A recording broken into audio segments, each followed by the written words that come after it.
सारे विपक्ष के भाषण में असत्य, गुमराह करने वाले तत्व, निराशावादी, डर और डर की जो पराकाष्ठा हो सकती है कि डर के आगे कुछ नहीं है, हम कभी जीत नहीं सकते, उस तरह के भाषण को यहाँ विपक्ष के नेता ने भाषण दिया। सभापति महोदया, मैं वो नहीं हूं जो हूं, जो मैं दिखता हूं वो मैं नहीं हूं।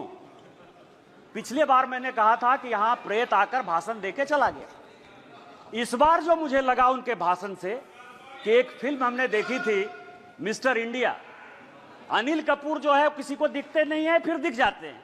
यदि लाल जो है कहीं दिखाई देगा तो वो मिस्टर इंडिया के अनिल कपूर हैं, जो दिखते हैं वो नहीं दिखते हैं, जो दिखते हैं वो नहीं दिखते। गॉस्पेल ट्रुथ के आधार पर असत्य को सत्य बनाने की कोशिश कर रहे हैं।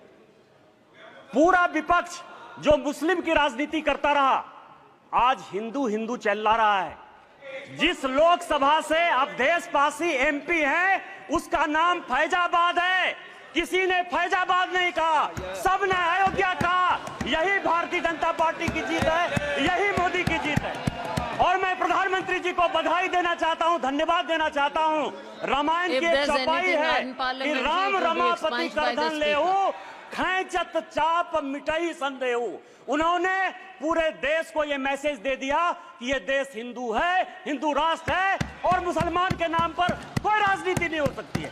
फैजाबाद का नाम अपोजिशन के किसी आदमी ने नहीं लिया। क्या सत्य है? इन्होंने कहा हमारे ऊपर ईडी आ गई, हमारे ऊपर सीबीआई आ गई, हम किसी से नहीं डरते।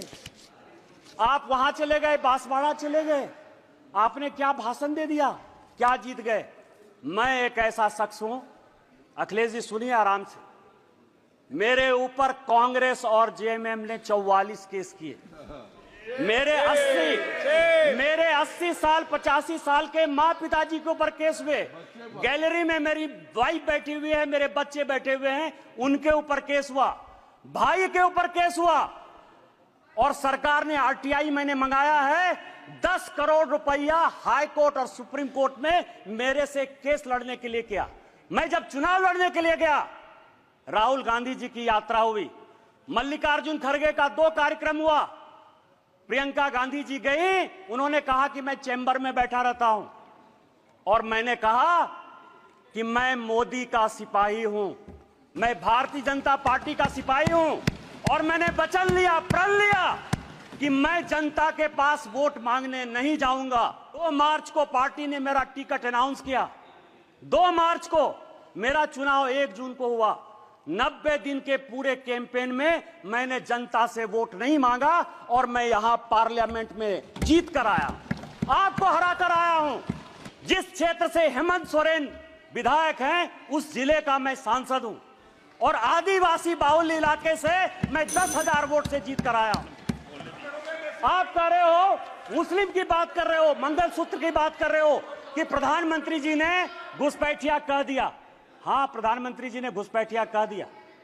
2009 में सभापति महोदया आप मंत्री थी, 2009 से इस संसद में, इस सदन में मैं 200 बार बोल चुका हूं कि मैं जिस इलाके से आता हूं बांग्लादेश, वहां बांग्लादेशी घुसपैठिया बढ़ा हुआ है संथाल परगना में। चाहे वो जामताड़ा हो, पाकुड़ हो, साहबगंज हो, मुर्शिदाबाद हो, मालदा हो, किशनगंज हो, अररिया हो। और हालत यह है, हमारी स्थिति यह है कि यहां विजय हांसदा बैठे हुए, मैं उनसे पूछ रहा था, गोपीचक एक गांव है, गाय काट दिया और गाय काटने का जब मुसलमानों ने प्रतिरोध किया, अभी 15 दिन पहले पूरे बांग्लादेश वहां से आके बांग्लादेशी घुसपैठिए जो अपने आप को पश्चिम बंगाल का नागरिक कहते हैं, उन्होंने हमारी बहू बेटी का इज्जत लूटा, उनके घर को जलाया, उनके घर को भगाया। आप कह रहे हो कि वो बांग्लादेशी घुसपैठिए नहीं है, उनकी जनसंख्या नहीं है।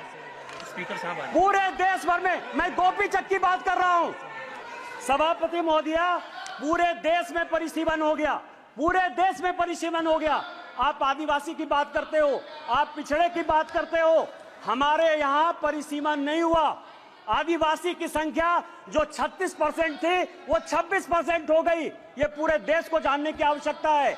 1 लोकसभा का सीट आदिवासी का और 3 विधानसभा का सीट घट रहा है। परिसीमन नहीं हो गया, घुसपैठिए बढ़ रहे हैं, आदिवासी लड़कियों के साथ शादी हो रही है, धर्मांतरण हो रहा है। इसके बाद भी आपको लगता है कि प्रधानमंत्री घुसपैठिया की बात नहीं करेंगे? किस तरह की राजनीति कर रहे हो आप? सभापति महोदय, शिव की बात होती है, अतजल गगरी छलकत जाए, जिसको कुछ समझ में नहीं आती। यदि आपको शिव का ही दिखाना था, गुरु नानक का दिखाना था, तो मंदिर चले जाते यार, गुरुद्वारा चले जाते। इस पार्लियामेंट में फोटो क्यों दिखा रहे? चले जाते ना। और जिस अभय मुद्रा की बात कर रहे हैं, मैं ब्राह्मण हूं और मुझे गर्व है कि ब्राह्मण हूं। जिस अभय मुद्रा की बात करते हो, भगवान शंकर को 4 हाथ है, 4 हाथ है, 1 हाथ नहीं होता है। और हस्त मुद्रा में ऐसे भी हाथ है, ऐसे भी हाथ है, ऐसे भी हाथ है, 28 मुद्राएं हैं। और 28 मुद्रा क्या है जो माननीय मोदी जी कह रहे हैं, ये सबको जानने की आवश्यकता है। एक मुद्रा वो है जिसके हाथ में डमरू बजा हुआ है। डमरू मतलब स्टार्ट करिए, प्रकृति को स्टार्ट करिए, जीवन को स्टार्ट करिए, गरीबों के लिए काम करना स्टार्ट कीजिए। दूसरे हाथ में क्या है? डिस्ट्रॉय करना, अग्नि है भगवान शिव के हाथ में। वो ये कहता है कि चाहे हेमंत सोरेन हो, चाहे केजरीवाल हो, जो भ्रष्टाचारी है, जिसने जनता का पैसा लूटा है, उसको जेल भेजिए। तीसरा हाथ है जो ये कहता है कि जनता को खाना खिलाइए। और चौथा हाथ है कि कभी भी विकसित भारत के लिए, भविष्य के लिए, इंसॉल्वेशन के लिए, ये भगवान शिव हैं। आपको यदि धर्म नहीं पता है यार, कहां से धर्म के बारे में पता करोगे? त्रिशूल जो है भूत, भविष्य और वर्तमान की व्याख्या करता है, इसीलिए वो त्रिशूल है। और हमारे प्रधानमंत्री भूत, भविष्य और वर्तमान को देखकर विकसित भारत के संकल्प के साथ आगे बढ़ रहे हैं, इसलिए ये बात आपको समझ में नहीं आएगी। सभापति महोदया, ये संविधान की बात करती हैं। अभी मैंने कहा मिसा जी, मैं आपके बारे में बोला, उन्होंने कहा कि मैं बोलूंगा। मिसा भारती जब पैदा हुई तो जेल में थे। मेरे गुरु गोविंदाचार्य उस वक्त वो भी जेल में थे, राम बहादुर राय भी जेल में थे। और लालू जी को राम बहादुर राय ने सजेस्ट किया कि अपनी बेटी का नाम मिसा रख दो, इसीलिए उनका नाम मिसा भारती। जिस किताब का विमोचन राहुल गांधी ने किया, MK स्टालिन की आत्मकथा का, उसमें सबसे बढ़िया टॉपिक क्या है सभापति महोदया पता है? कि इमरजेंसी में जो है मेरे पिताजी ने पुलिस को हैंडओवर कर दिया। और यहां बैठे हुए हैं अखिलेश यादव जी, इनके पिताजी के साथ मुझे काम करने का मौका मिला। और बड़े आदमी थे, इतने बड़े आदमी थे कि वो हमेशा कहते थे कि मैं तुम्हारा भाषण सुनता हूं। उन्होंने मुझे इमरजेंसी की कहानी सुनाई कि जिस दिन इमरजेंसी गए तो उनकी वाइफ के पास जो है खाना खिलाने के लिए अपने परिवार के पास नहीं था। आप संविधान की बात करते हो, आपने कहा राज्य डिवीजन कर लिया। आपको पता है कि क्या हुआ?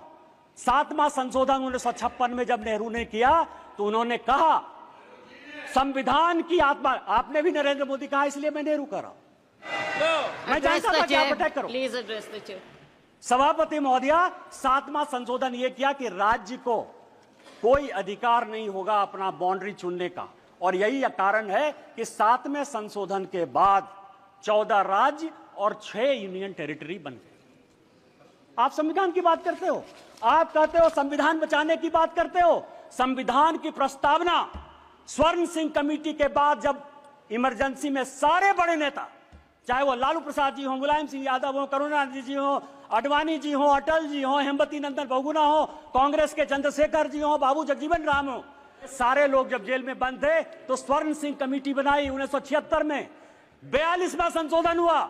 उस 42वें संशोधन ने हमारे धर्म परायण देश को, हम धार्मिक हैं, हम हिंदू हैं, बिट्टू यहां बैठा हुआ सिख है, बुद्धिस्ट हैं, रिजू जी उन्होंने कहा कि हम बुद्धिस्ट हैं, यहाँ ओवैसी बैठे हुए, इस्लाम उनके लिए गर्व का विषय है।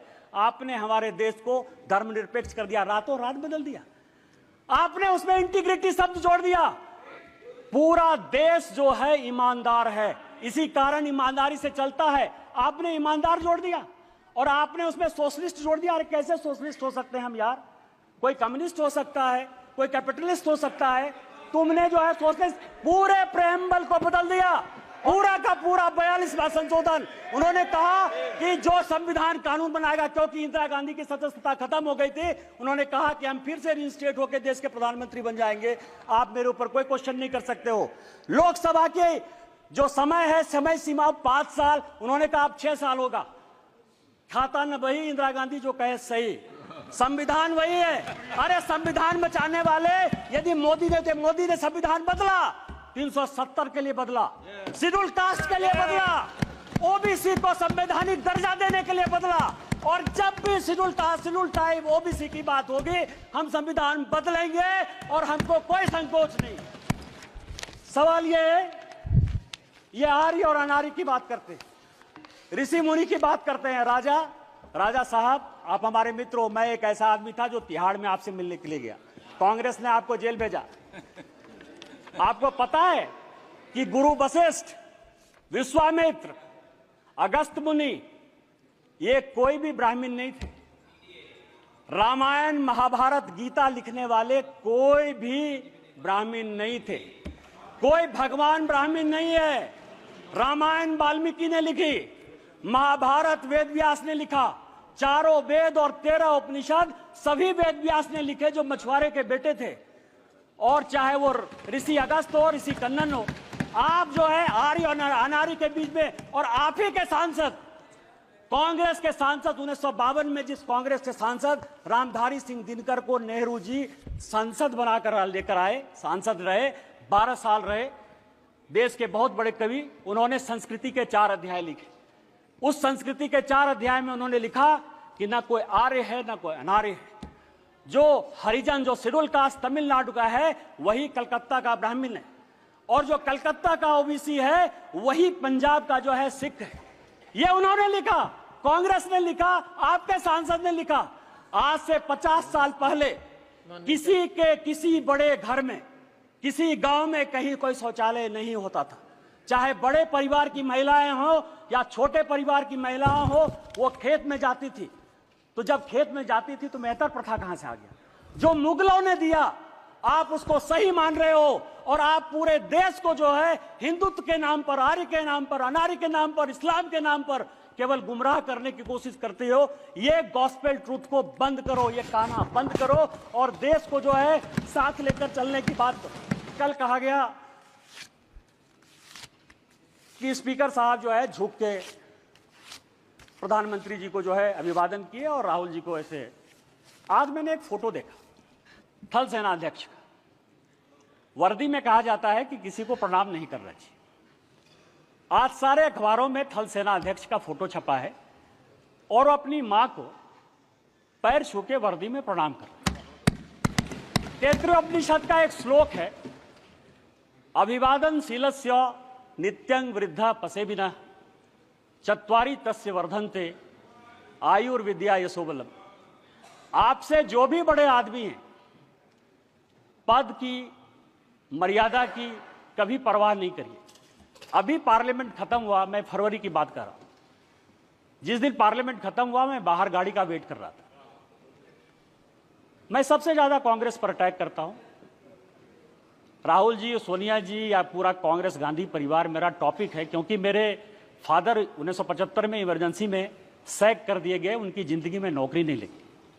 19 महीने मेरे परिवार के लोग इमरजेंसी में बंद रहे, इसलिए कांग्रेस के प्रति इतना विद्रोह या ये चीज जो है मेरे मन में है, बचपन से है। क्योंकि मेरा बचपन मैंने देखा ही नहीं, क्योंकि हम लोग सभी देशद्रोही के परिवार के माने जाते थे। सोनिया जी आई, सोनिया जी ने मेरा हाथ पकड़ा सबके सामने, क्योंकि सबके सामने पब्लिक में एक काम हुआ, इसलिए मैं पब्लिक में बात कर रहा हूं। और उन्होंने मुझे कहा कि निशिकांत, आज मेरी तबीयत खराब थी, लेकिन तुम्हारे जैसे लोगों को पार्लियामेंट आना चाहिए। मैंने प्रणाम किया उनको। मैंने ये नहीं सोचा कि वो सोनिया गांधी, वो बड़ी हैं। आप किस तरह के डिस्कोर्स में ले जाना चाहते हो? माननीय मोदी जी हमारे पार्टी के बड़े आदमी हैं। पार्टी टिकट दी तो ओम बिरला जो है इस कुर्सी पर बैठे। आपको भारतीय सभ्यता और संस्कृति के बारे में नहीं पता है, और यदि भारतीय सभ्यता संस्कृति के बारे में नहीं पता है तो आप जिंदगी में कुछ नहीं कर सकते हो।